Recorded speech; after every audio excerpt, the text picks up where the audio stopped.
You pushed the button, didn't you? Mm-hmm. We're live. Good afternoon, Mr. Shalef. Good afternoon, Bambos Charles Dimitri. Today we have Thomas Heide. We have No Thomas. one understands me. No one understands me. No one understands me, Bambos. No one. And it's fucking great. Possibly. We'll figure that one out during the show. So we're going to talk about that, And so much more. on A wonderful chaos.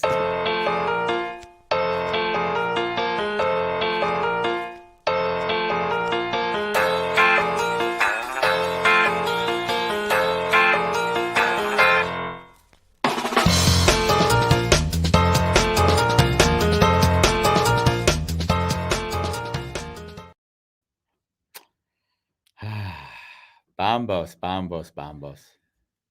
Hello, everybody. Hello. It's one of those. It's one of those days where actually this week has just been intense for me. Working and Yeah. having to be live and having to fully own the tiredness in my body. Uh, It's been nice to be with you in the tiredness now. I can see why you would say that. Yeah. Yeah, What do you imagine that I see or experience? Why I'd say that? more grounded. Yeah. More. There's an allowing of that to be there. Yeah, just allowing yourself to be tired. Yeah. I was self-conscious because you see JC Barnett has come on. Oh, and I don't know what that means. We have to look at the translation. Yeah, we don't know what the translation is. JC sent me a really sweet message yesterday, and he said that he's never bored watching our shows, but he did say there are occasions when he senses that we're a bit judgmental. And he also said that he finds that he gains a lot of insight from when you or the guest is speaking, which in that I implied, Andy, please talk less. Yeah. Yeah. He said that we're judgmental. He said we were judgmental, and I was curious because I was thinking, I'm sure we are. I think we should have JC on the show. Yeah. Let And- him and tell talk us. and talk about Tell us everything he sees. everything he's seen. He watches enough shows, so clearly. But let's make clear, he was in deep gratitude and shared that he gets great insight and he enjoys being with us. So that I also don't want to. And you can read it all in this book. Yes, The Wounded Healer. I saw JC on that tour as well. Yeah. This is a weird show, and I have to say I feel uncomfortable and self-conscious. You should be both and feeling them fully. So tell them why. Tell our viewers why. Andy. So I've been pushing myself hard lately with the house in Spain. We're starting to get prepared to sell this building in Amsterdam. There's a lot of change and activity, and I see myself very occupied in trying to get a lot of things done all at once. And Thomas Heide is someone who we said we're going to do a show together, and we kind of came up with a concept which I decided to change, and I didn't talk to him about it. And then Thomas, in between the last show and this show, for the podcast, you can't see this, but for you viewers, he sends me a book. Okay, he sends this to me in the post, which if I had to measure these words in weight, this is about how much weight I've lost from the beginning of this year, about 10 kilos. Have just a feel. Forget about the words of the book, Thomas. Just feel the weight of it. When was the last time you held a book that had that much weight? You can do weight training with this, and it's not even a hardcover. Yeah, it's not even a hardcover. And so he sends me this book, okay, which I, first of all, I think I love the man, and what does he think I do with my time? Because there's no way that I'm going to get through this. But then the beauty happens. I've got a 1,000-page book in my hand, and then I think, you know what? He went through the effort. He sends me this book. So what do? I said, I'm going to go read it, or some of it. I'm not going to read all, but I'm going to read some of it and try to get a sense. And then, Bambos, I open it up, and it's all in fucking Danish. So he sends me a 1,000-page book written in Danish. that he wrote. That he wrote. Bravo. So now I'm looking, and I'm feeling guilty because I think, do I have to learn Danish now so I can read this book? One language at a time. You're learning Spanish now. Yes. So then he then sends me, at the same time as sending me this 1,000-page book with many graphs, which are so detailed They show so, and he sends me this an incredible card deck, which you have to see. There looks like there's 200 to 300 cards. This is part of the package he sends me. And all I know is each card has a letter and a number on it, which I know has a meaning, which I don't yet understand. But the amount of time and energy that I have to put in to figure this thing out, I would be I just wouldn't be able to do a daily show if I was going to do that. Yeah, I hear you. And then he sent, just to clear it up, Bombas, this beautiful wooden wheel. Let's just get that in the picture. He thought you didn't have a job. I guess not. But so because of all of this and seeing him, we should, if I can continue, I'm more self-conscious about Please talk a lot. Thank you. So with Thomas is I mean, I don't use this word lightly. He's a genius. So what that means in my vernacular is he sees a world which he can envision and live in that doesn't exist for other people. Yeah. But he sees that world and he can give it words. But since nobody can live in that world, no one understands that language because he created the world. So he is a philosopher. But as a philosopher, it's you understand what you're saying, but the world has a long time to catch up to you. Yeah. And that's really not an easy space to hold, is when you understand in you know, he's created the context. So I do want to specify, he creates a context of the world that he then creates tools for. And then he goes into the world and say, hey, look I've got this model which makes sense of everything. And then if you look at it, you can't make sense of it because the paradigm that you look at the world isn't the same as the paradigm he's looking through the world. And just to take another step clear, Thomas is the founder of one of, I would say today, one of the best known creative processes called chaos pilots. And if you look at creative design processes, he was a founder of this, which is already around the world. If you look for chaos pilots, you'll see this has been used to put creative understanding of how to reverse or to move through limiting ideas and beliefs, but do it in group settings. So he was the mastermind, I would say, behind that.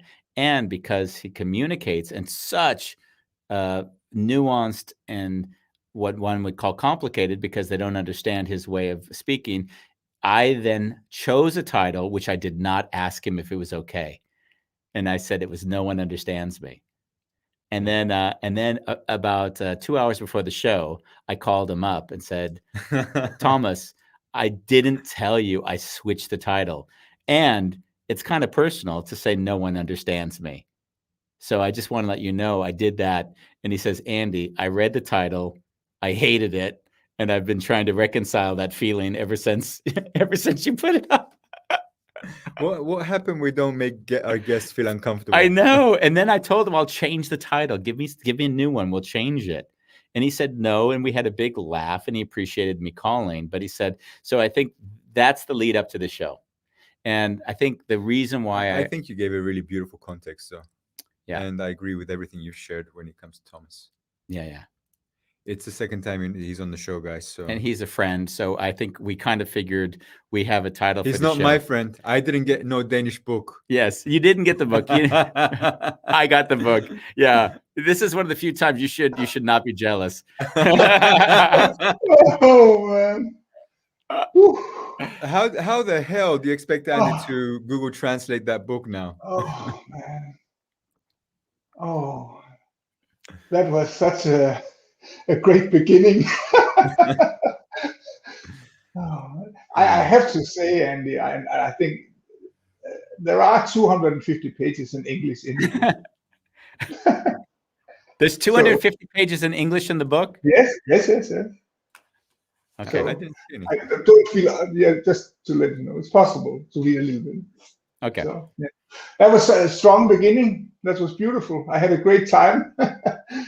Wow. Yeah, when you heard me speak, and now you understand the title of when I wrote No One. Does it make sense to you now, or it does make sense? It does make sense. What did you think when I wrote the title and that you were triggered by it? Yeah. What did you believe I meant when I wrote that title? I think I understood it because you had these nice little subtext, or you had the explainer beyond.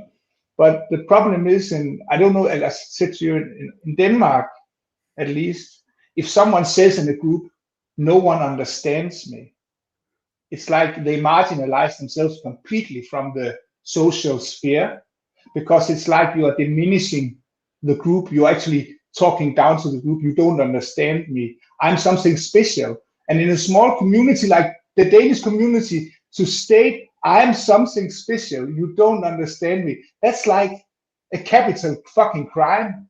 Okay. So pretty much, Wow.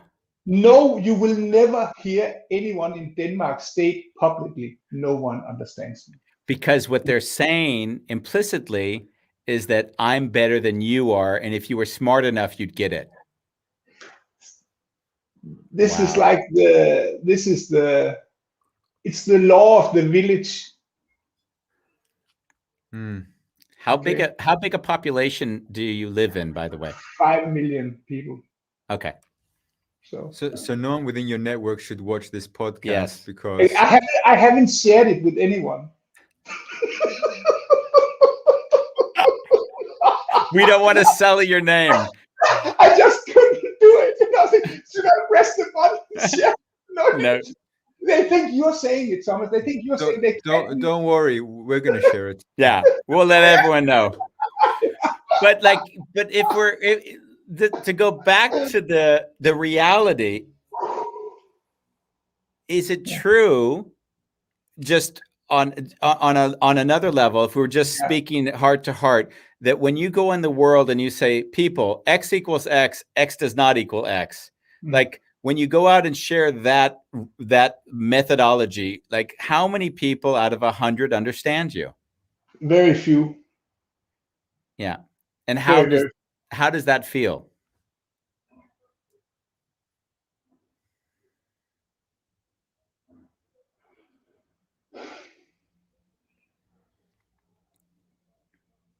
I've gotten used to it, okay? But of course, it would be wonderful, if someone said, I've thought about the same thing. That's exactly how I see the world. But but no, it feels lonely. It does feel lonely, and it feels like you have to continuously make the choice to stay true to this worldview. It's like, because it's like a battle always, sort of, because everybody says, and let's do something else, They don't know. And so thank you for asking, but it does feel lonely, but also it's I don't know, it's how do you say that?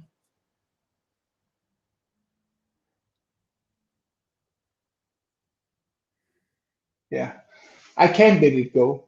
Yeah. What was the last thing you said? I can't let it go. You can't compromise. I can't compromise. I can't dismiss it. I can't accept, because and when I saw the title, I thought that the counter answer to the title would be, the problem is not that nobody understands me. The problem is that everyone understands me. Okay? Because what I'm saying, if I'm allowed, yes. So what I'm saying is basically that which changes is not there. Okay? So I think most people would agree to this statement. If something is changing, it's not itself. It's always new. It's never the same. We can't catch it. Okay? So far, so good. But the problem is, if we accept this sentence, okay, we dismiss everything we've learned in schools about the possibility of measurement. Because if it's not there, where am I? What am I? So I think we know, but it's just too big a mouthful to handle. Also for me, So that's why I built these linguistic systems, and the tools is But at the same time, in a world, we talked about the village before, and I think actually it's really inappropriate. Now that I'm thinking about it, the title is really appropriate because it points to a time when we were in a village. And in the village, we could always rely on our bodily instincts. Okay, there was always immediate feedback. Okay, if I did something, I would get the feedback immediately. You know, I could measure basically the consequences of my actions, and it would always be contained in this local environment. So it's not a problem that which changes is not there, because it appears as if it is. Okay, it's working just fine. Okay, we don't need to bother with Thomas Heide theory in the village. But what I think is that when the world becomes global, okay, the effects of our local actions are no longer contained in the village. So we get an overflow of, I do something locally, and I do not know how it will return because it will be mixed with a global system. Mm-hmm. So the return of my action does no longer fit with my body instinct or my instinct as a local entity. And certainly, whether we like it or not, we have to start learning from our innate knowledge that which changes is not there, because this will enable us to interact rationally with the system that has global effects. So, Thomas, can you give a bit of an example? Like as you're speaking, I'm seeing like a visual of you taking an action, and then there's a ripple effect so far into the world that you can't, your brain cannot predict the impact. Exactly, you can't predict the impact, and what is even stranger is you can't predict the impact in the world. Okay, that's exactly like you said it. But what is really, really strange and difficult, also for me, really, really difficult, is to figure out, if I cannot follow the ripples, okay, how does it look when it returns? So it's like, and I'm thinking that I understand because I'm like so embedded in my body instinct, in my instinct as a local entity. So I still configure that, oh, I understand what's going on right here. But it's like a lot of strange, I call it just strange effects, because I don't know bamboos, how they look. I just know that they must be there, and they must be express themselves somehow in the things that we're doing, in the processes, in the flow. So there was something that you asked a question, and we had another guest on, Josh Witten, and he said something very similar to what you're saying without moving into a whole theory behind it. But he said, living in cities, we don't get the feedback loop to see where our actions have consequences. Not all that dissimilar to what you just shared. And he said the way that he wanted to bring that back into awareness was through composting. So what he said is composting was one of the few areas where you can be in a city, you can take food that you've just eaten, you can put it into a biomass field thing that then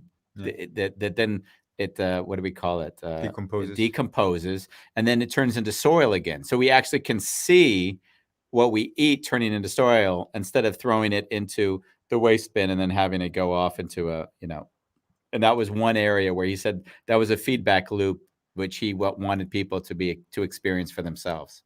But that's like reproducing the village, basically. So what we are looking at in this discussion is basically when I buy the food, maybe there's a plastic wrapping that comes from somewhere, and whatever. I don't know this any more than you do, because it's such a complex system that we are in with the effects of our actions. So basically, all we can say is that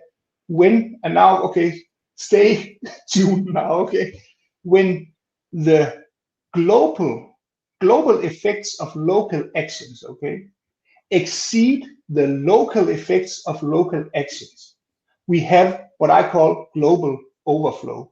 So that when the global effects of a local action, this action, I'm drinking a cup of coffee,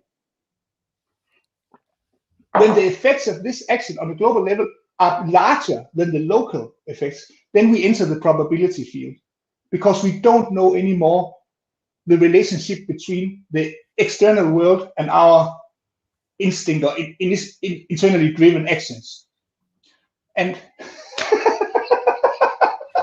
what's happening, Marcus? Oh, I'm smiling because like every time you're saying something, I see images like I drink coffee, I get jittery. The coffee is not fair trade. It's coming from slave labor. Because I'm jittery, I'm talking a lot. People don't understand me. So that's an attempt to analyze the flow, basically. Yeah, and yeah, no, please continue. I'm just playing with you. Like No, that's great. Yeah. I can catch, but to a point, right? But there's only so far I can take it. Yeah, I was looking as you were speaking. I saw in my mind Nespresso getting put into a store, the paper for the Nespresso being taken from the Brazilian rainforest, the metal being taken from a Chinese, which is destroying a mountain somewhere, it being put here, basically the transport putting CO2 emissions into the air, and then it getting into a store, but it has to have several other things occur before it gets there, and on and on. So, but these are like, because we are imagining these things, okay, they are really close to known reality, okay. So these are rather simple change of cause and effect in global reality, okay. Yeah. So we can immediately identify them; they're recognizable. So, but what I'm basically saying is that there are far larger and far more subtle effects that we need to learn about how to see and discover. That we can't detect them because our system of detection, our system of measurement, our basic instincts simply, it's like we need an infrared sight, or I don't know how to do it. Yeah. You get my drift. And sometimes I'm thinking, I thought with this show, maybe, just maybe, an idea I had about since it could be the reason that spirituality has been growing for the last 50 years.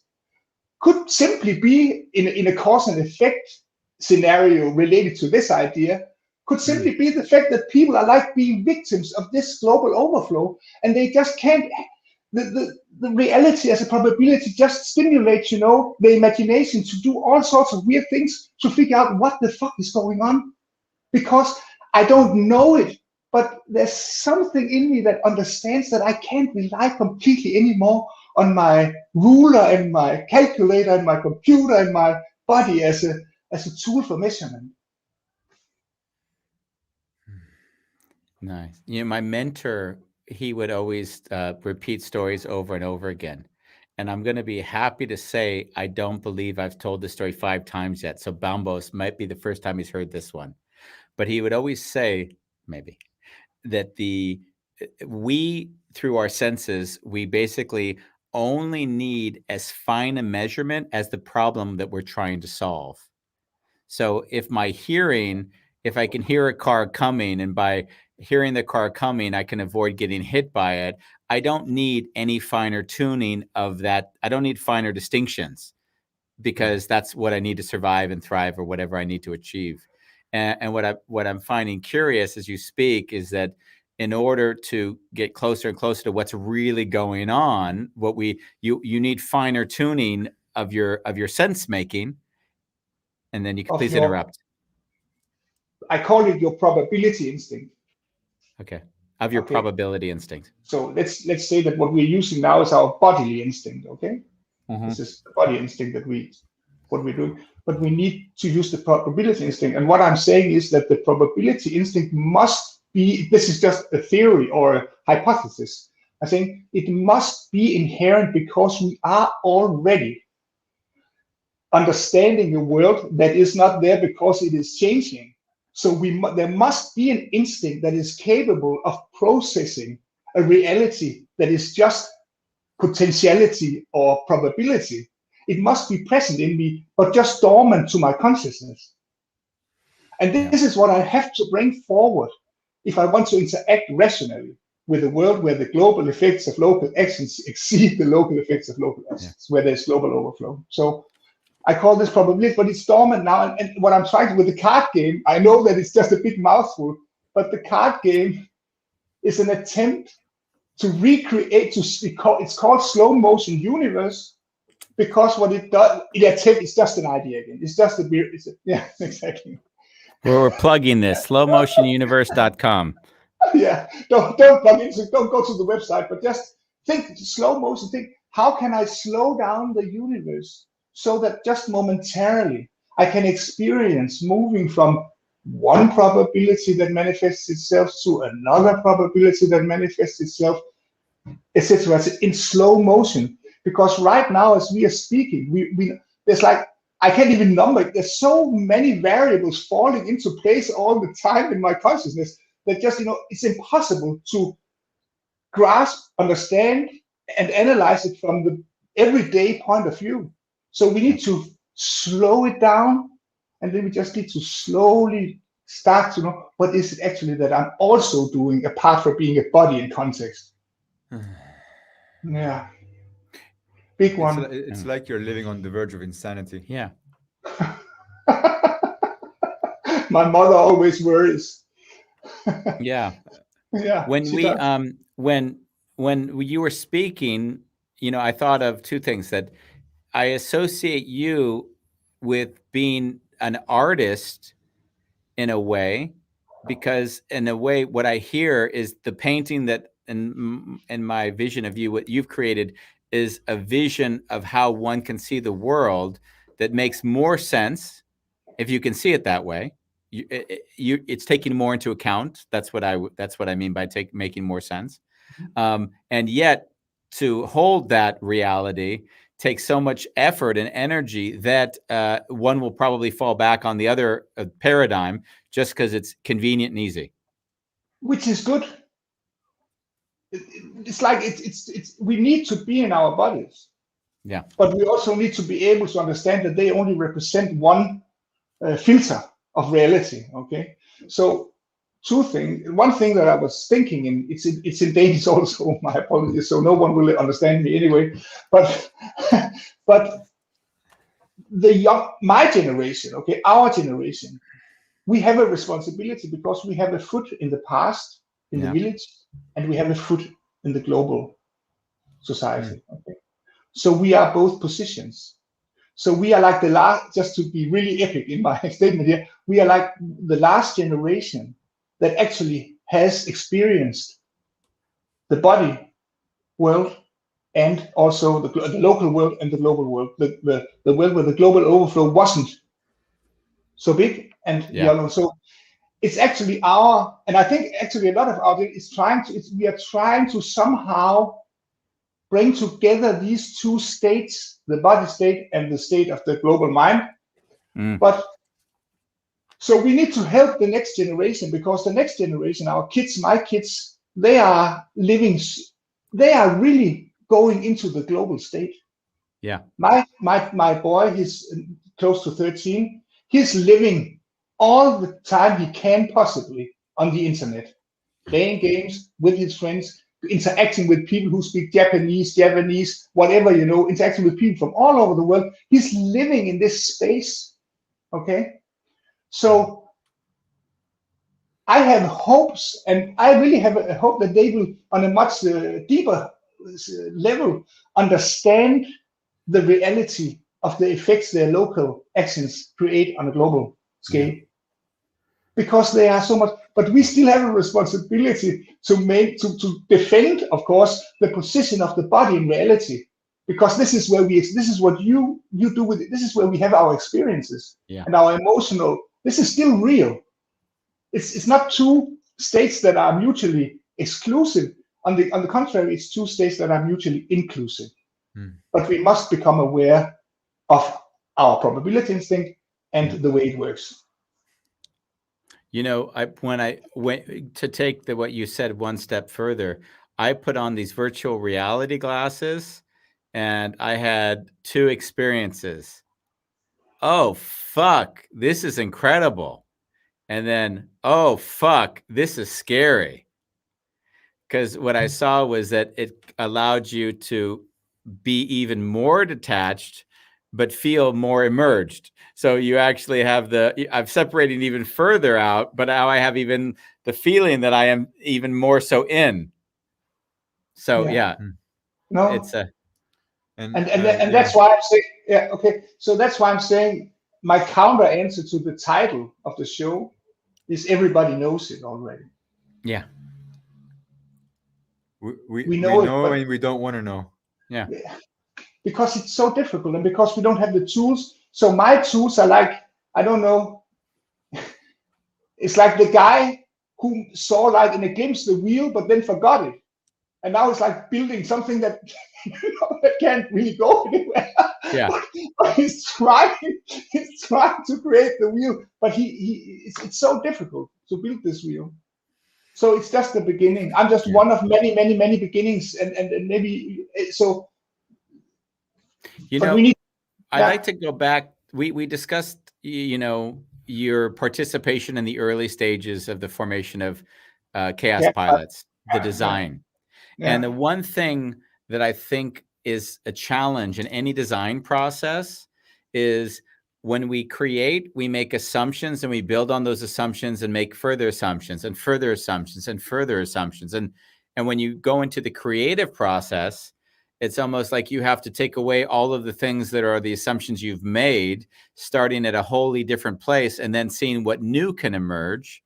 And yet it's hard to let go of the assumptions because you convinced yourself you need this in order to achieve anything. So you can't be creative. You're always confined to the presuppositions that you have. So when you look at your own building of Chaos Pilots as you have, and your philosophical paradigm that we're now discussing, like, how do you see yourself help an individual break down the fact that we've just created a constructed reality?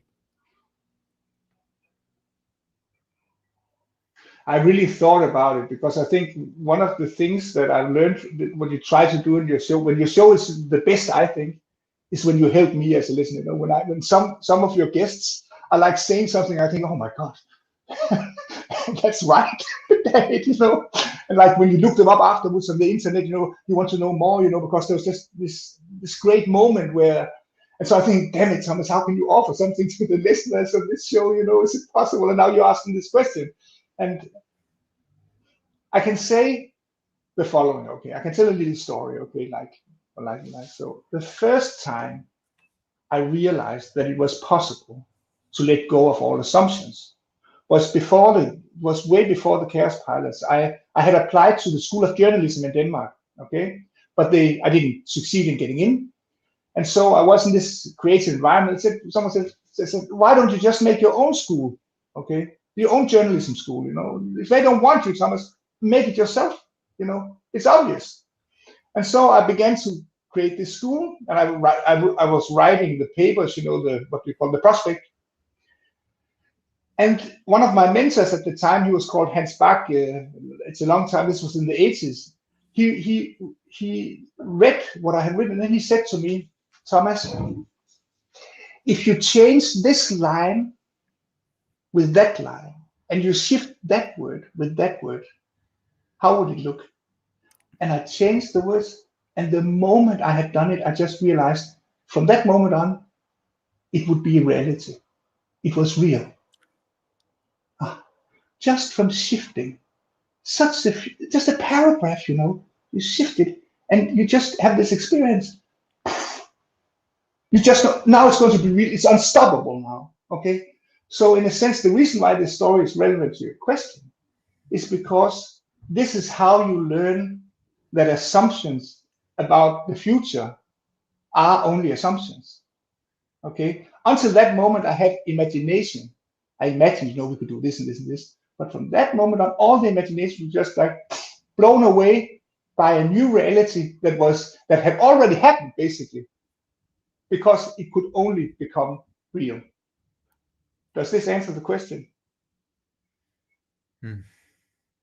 You know, I have a definition for vision.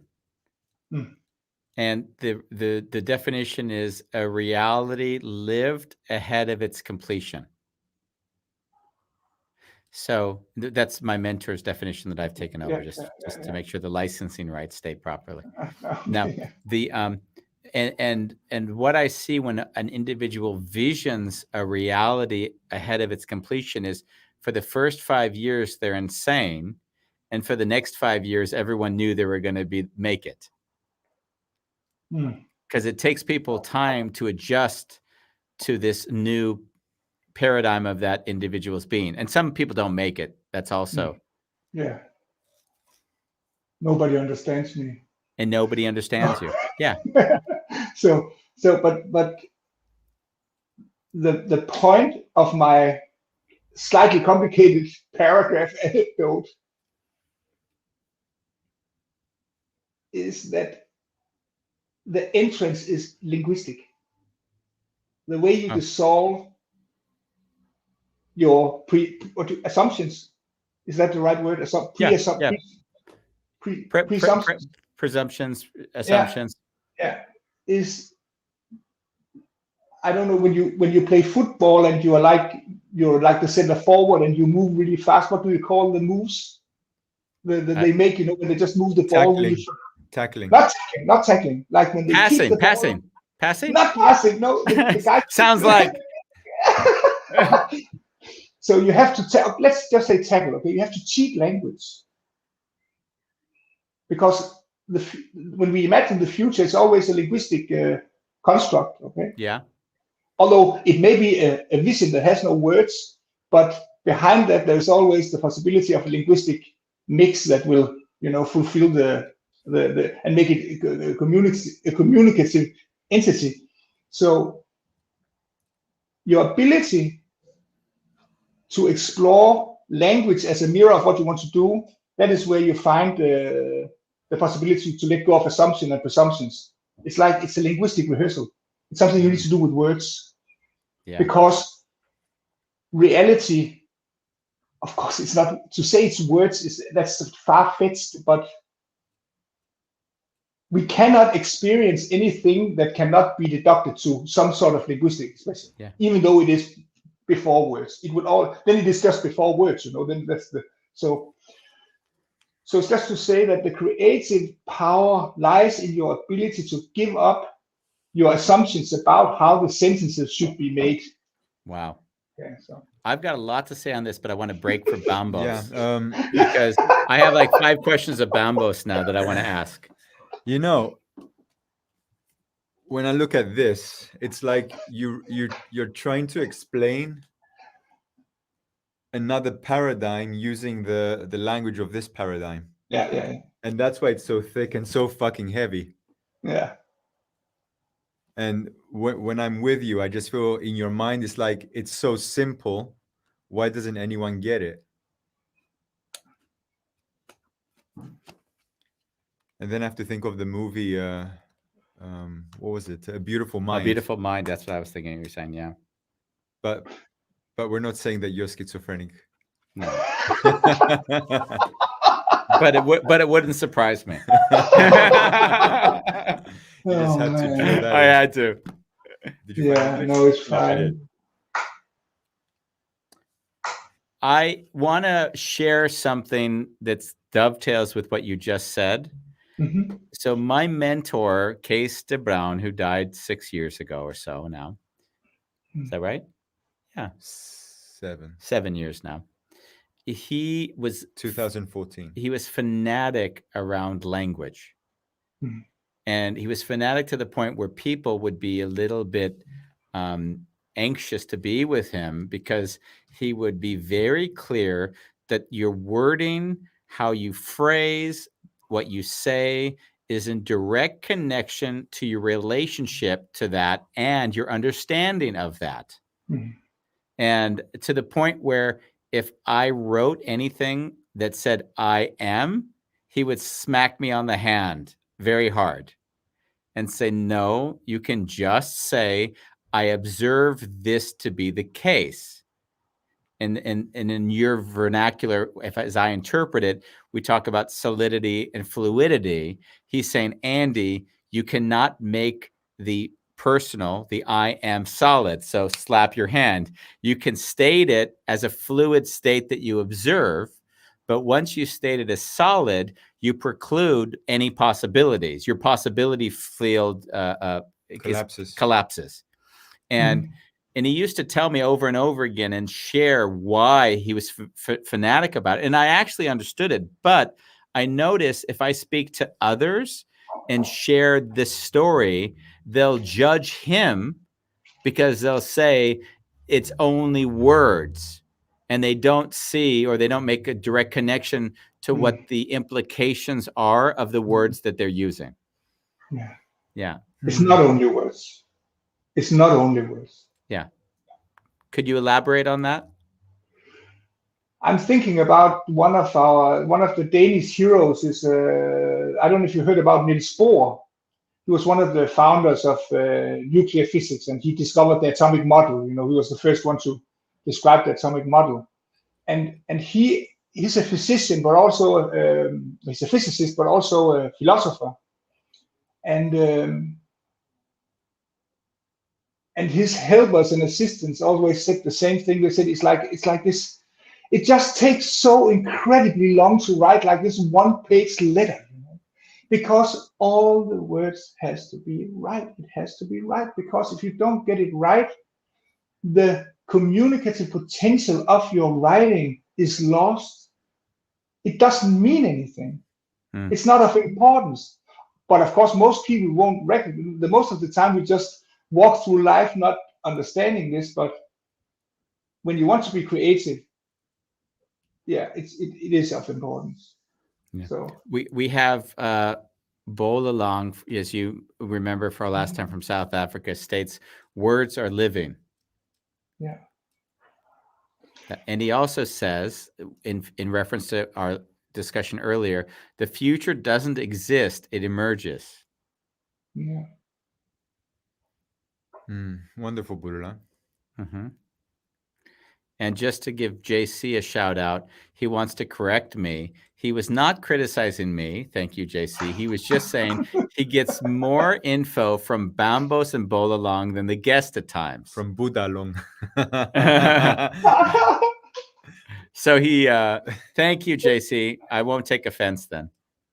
No, and neither will I. As if. Exactly. Neither will you. As if. He said that before he knew you were going to be coming on. Okay. And I doubt he looked at the name of the show. No one understands Thomas, and you're now telling him that you get more value from. He's going to respond to that, I know. Thomas, when we talk about the implications of words, I've been self-inquiring myself in everything that I do in my life, and I'll take it to everything that I choose to do during the day. Like I can see the implications. So it's like, oh, I want to chill out now, or I want to zone out now, or I want to, like, there's certain language that we speak to ourselves.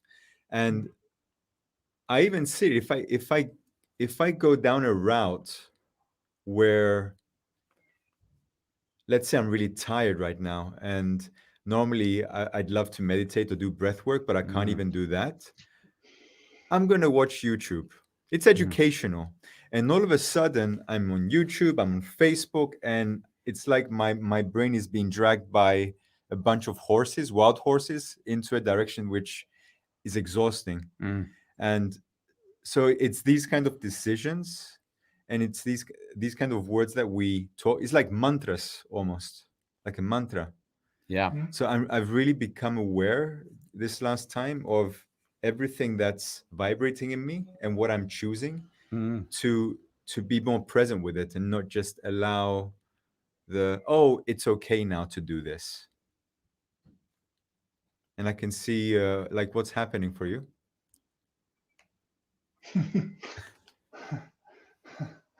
I don't understand. No one understands. No one understands you, Bambos. So I'm sure we're going to get some messages from listeners that understand you, Bambos. I would like to add to what you said, Bambos, is that in the new book, I got a new book coming out, by the way, that I hope you'll appreciate. And I spent a chapter discussing reframing. And what I learned is I never learned in a course to reframe, but what I started to notice when I was coaching clients was that when they would say something, it would always be from either like what one would call a scarcity mindset, or a limiting belief, so or judgment. So I'd always laugh because I'll hear it in the back of my head that, oh, there's a judgment towards this, so they're framing it in the negative. and then I always laugh because, you know, I might lose a lot of money and feel really happy and say, wow, that was the cheapest lesson I ever had. I'll never have to learn that one again. As opposed to another person who might dread over that loss of money, saying, oh God, what have I done? I'm so stupid. I'm this, I'm that. So it's interesting. I noticed that the narrative that I've given things often keeps me in a state of wonder and that word again, curiosity and happiness at the end of it as well. Yeah. Wonder. Do you get it? No. That's good. No, I get it. No, I understand, of course, the idea about reframing, and I understand the difference between the approach of the person who is like, oh my God, you know, I'm stupid, and the person who says, oh wow, that's just a new opportunity coming right at me. You know, it's like, yeah, I failed, yahoo, yippee, right? That's what they're teaching the publicly employed here in Denmark. You know, they have to scream, you know, I failed, yes, you know. Yeah, so that's a really example of reframing. But I'm thinking about a story again, about this thing about language and if it's possible to explain how. Let me ask you this, okay? Have you ever had the experience that there's like this, you go into a store and you already know what's going to happen, you know, you're going to buy something that you buy a lot, and the person who's selling is so supposed to say, okay, thank you, that will be 5 guilders or 5 whatever, and then you're going to say, okay, great, thank you, and then, you know, there's this exchange of words, and it's all prefabricated. It has to go down in a certain way, okay? How are you? Great. Yeah, exactly. So this kind of exchange. Now, have you ever experienced such an exchange go sour? Like, it's not happening the way it should. Suddenly, you know, like the other guy or the room says, but you didn't ask for that, or, you know, they're like making an unexpected intervention. Yeah. I've seen it happen, of course. Yeah, and so what I'm thinking is that at this point, when this happens, okay, because they are predetermined, those interactions, they should just occur as planned, okay? What we experience then, and this is going down, I'm going to say something crazy that will prove to you that I am most likely schizophrenic, is actually the subatomic world protesting against the macroscopic entanglement of atoms, okay? The way, so it's like when language falls down, it falls apart.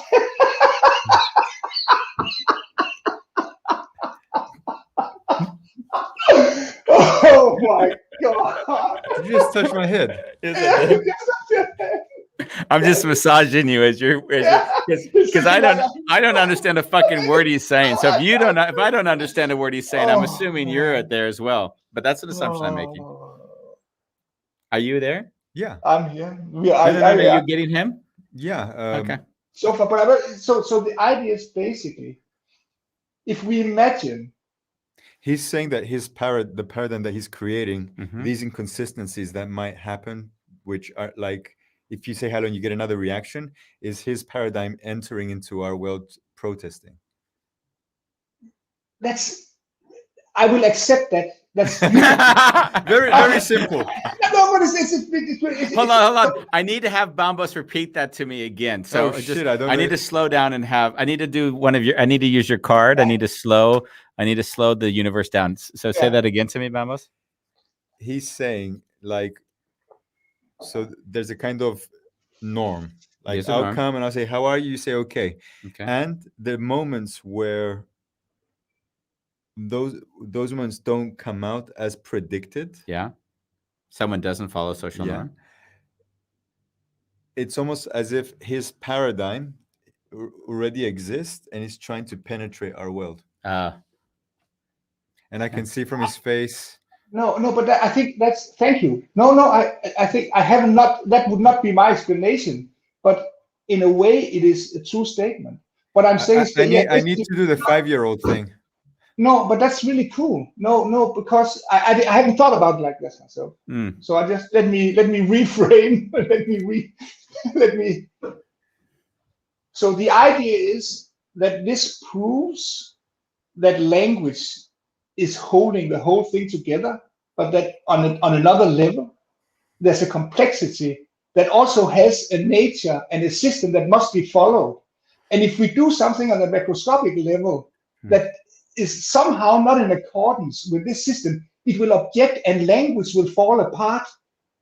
And this is interesting because this proves to us that language is a construct that we're using to maintain the effect of the bodily instinct, okay, or the working of the bodily instinct. This is what the language helps us sustain, okay.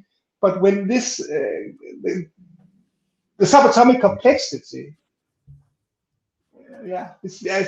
Bamboo, thank you. No, I think it's great.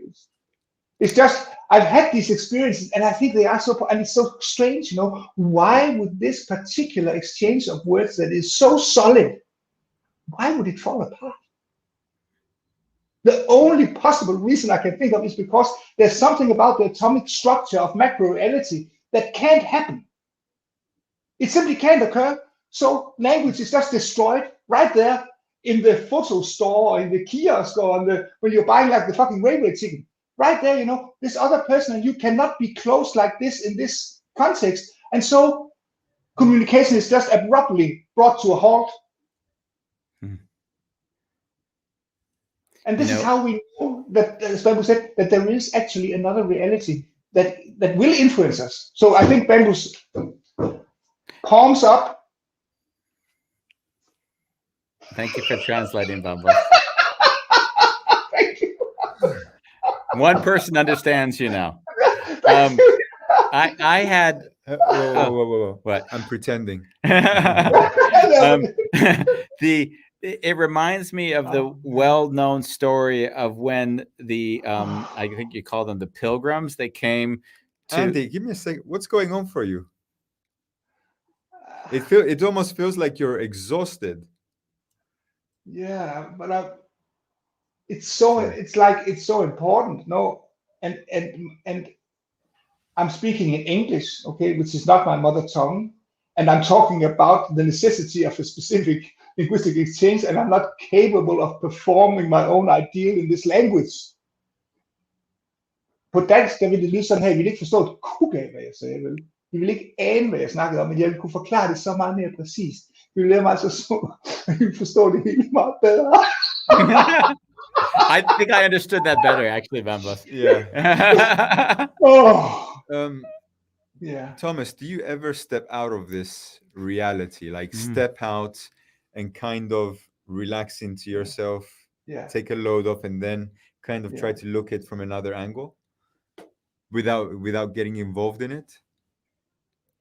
And when you do that, do you get any discoveries about yourself or about the I don't know what to call this paradigm that you're. It's a good question.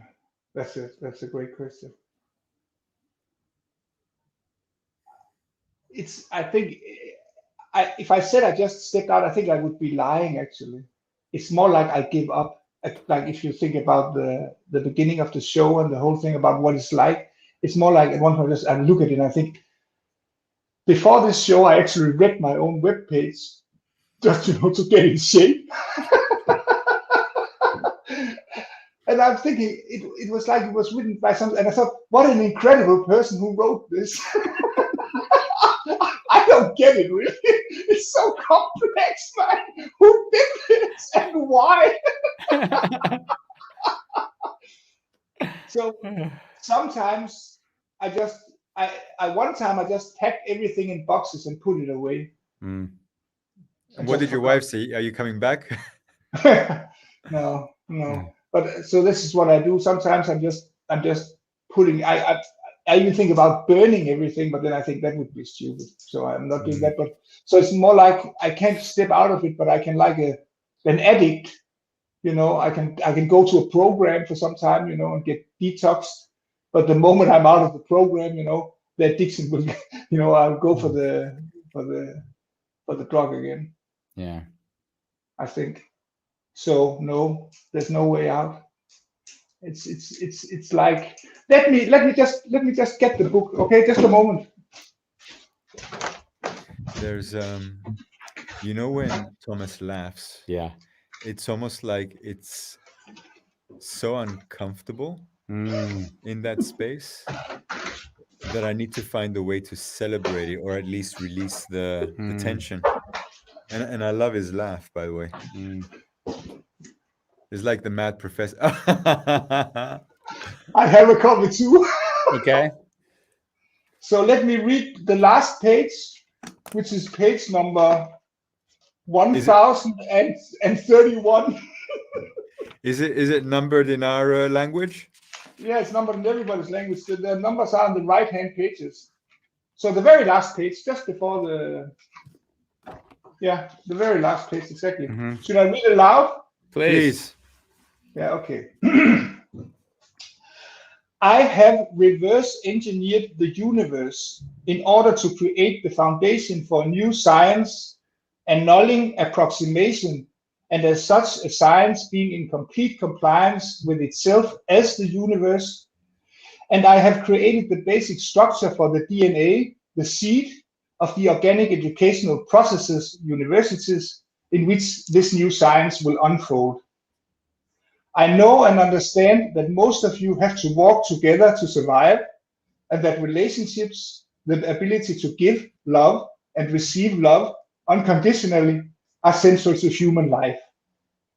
But if you find yourself in the position of being someone who, for whatever reason, feels called beyond duty to challenge, prove wrong, and replace irrefutably and irreversibly by logic the very pillars of your own civilization, because you have discovered that mathematics are flawed as a representational system, you cannot walk among your contemporaries as an equal. And you cannot use the language of mathematics to prove your point. You literally have to reinvent the universe in its totality if you want to show that science is based on the idealistic assumptions about the power of self-referential, self-confirming, and closed abstract systems, mathematics, rather than the facts mirrored by the basic properties of changed experience itself. To see the world, you must leave the world. It is as simple as that. There is a high probability that I have failed. There is a small probability that I have succeeded. Having tried, however, leaves no compromise. There can be only absolute failure or absolute success. It is either or. It is life at its peak. I am Thomas Heide, the man from outside of time, who believed at heart that he had showed that the universe can be reduced to the equation of change experience, and that this equation is a seed for a new science, and that this new science can be mediated effectively in auditoriums shaped in the form of a map of the world as change. This is my story. Talk about the Big Bang Theory. Wow. Beautiful. Can we just, interestingly, instead of making that the first page of your book, it's the last page. Why wouldn't have that been the first page? Because the story starts with the beginning, which is the last page.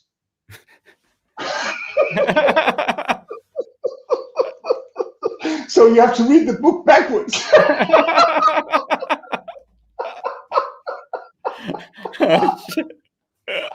Yes, you're reinventing the paradigm in the reading of the book. I love it. Oh my God. Oh my God. Oh my. Yeah. Thank you.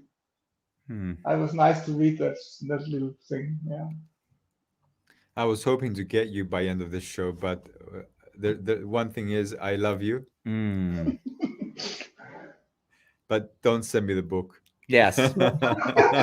If you don't mind, I'll give him my copy of the book so that he can give it back to me when he's done. Yeah. When you spoke earlier, I thought about interesting story. There's a few of these stories that have a similar nature to them. The one is in North Korea, the word love has one association, and it's love of leader. So if there's a married couple, the word love is not used in that context. So the meaning of the word love is always associated to the supreme leader. Yeah. Which is fascinating because we have this common consensus in general of what the word love means. Yeah. But it points again to what you mentioned linguistically. If you don't have a reference for that, or the reference has been culturally indoctrinated, then you basically have a different association than another place that has a different association. So what do couples say? Well, I don't have any idea. I haven't interviewed anyone from North Korea, but I just heard that story as a narrative. And the other one that I've heard recently, and I've heard it often, was the story of the colonists that originally came to the North America. And when they arrived, the indigenous population was looking over the horizon and these boats were coming towards them. But since they had never seen a boat before, didn't have a reference for that thing, they didn't actually see it. Yeah, the brain couldn't see it. So the brain didn't see it because in their vernacular of things that could exist, it didn't exist. Exactly. So it speaks again to your supposition, and that if our vernacular doesn't have a word to describe, or our vision doesn't have a context to put a thing, then it can be that we don't even see its existence, even if it's right there. And just to support that is that, so this requires a new language. So this is also a part of the work as this kind of philosopher, okay, is that you need to invent strings of new words so that you can recreate the context, so that it doesn't affirm or just solidify what's already there. Yeah. So all the new words, if you can hear like the different thing, it's like words that open up to new reality. So it's expanding the potentiality of our imagination. Yeah. So it's an important part of the work is to figure out what do you call these things, so that it at one point at the same time is something known, an equation, okay, for instance, but at the other hand it's also something new of change experience, okay. So what's that? So it's an equation of change, that's etc. Map of the world, yes, we know that, but map of the world as change, that's a new one. Yeah. I can't just figure how does that one look, okay. So these are linguistic tackles, or yeah. And just to follow one linguistic thing that I was going to do a show on a topic that I would drive Bambos crazy if we did this topic. But again, my mentor used to use double negatives in order to show how the mind is when it's free. Please illustrate. So if I say it's not that it's not going to happen.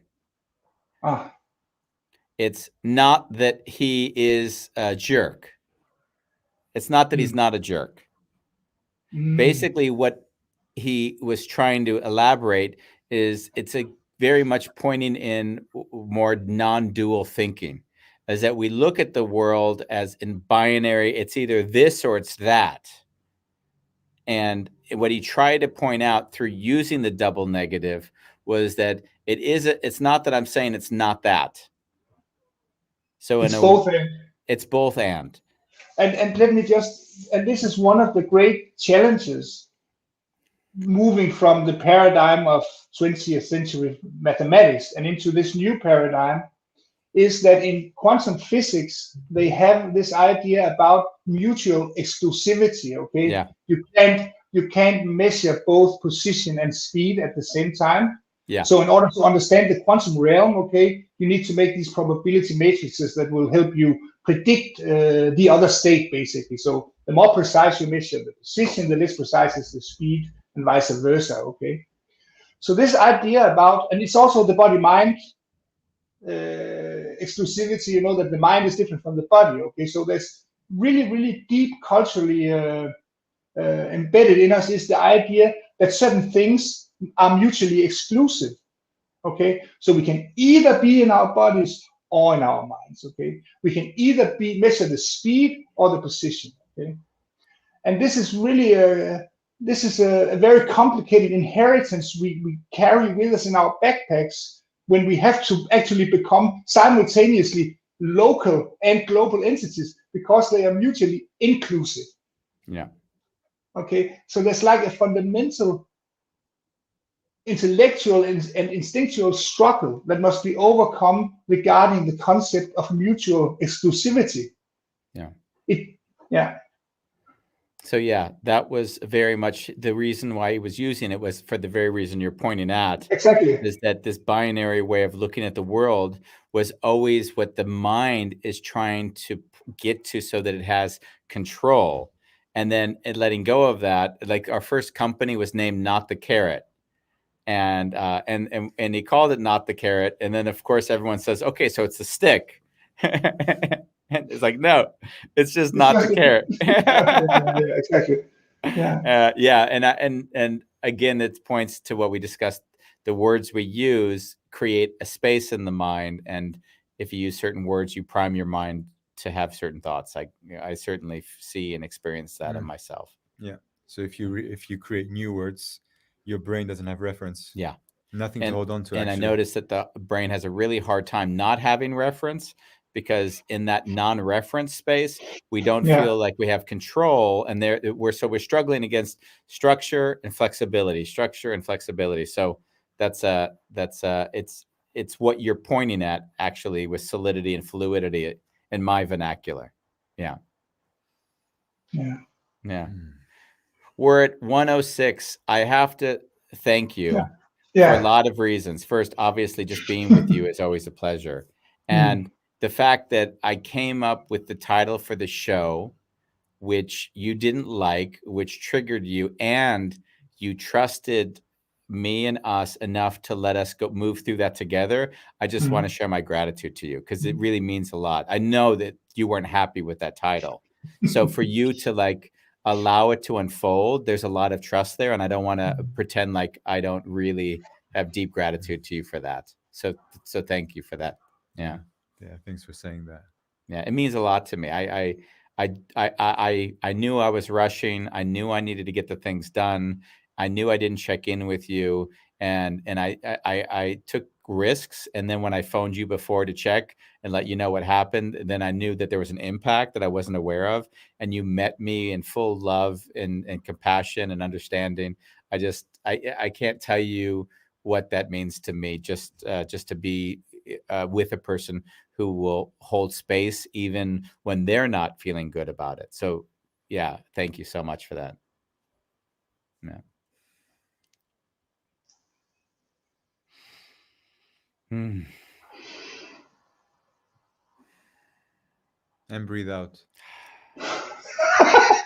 And in. Oh. Yeah. Yeah. Send you a hug. Thank you, Thomas. Thank you, Thomas. Thank you. Thank you very much. I wanted to say something totally inappropriate so we could give an example of the other space, but I can't think of it now. See you later. Okay. Bye-bye. I was thinking if Thomas took a day out and watched us how we greet people on the street, then he'd see that we don't follow any of the social rules usually when we're. It's Wednesday. We've got tomorrow. two Andy's shows. alone. I'm alone. Yeah. I'm alone. I'm photographing a wedding tomorrow, so you're going to be alone.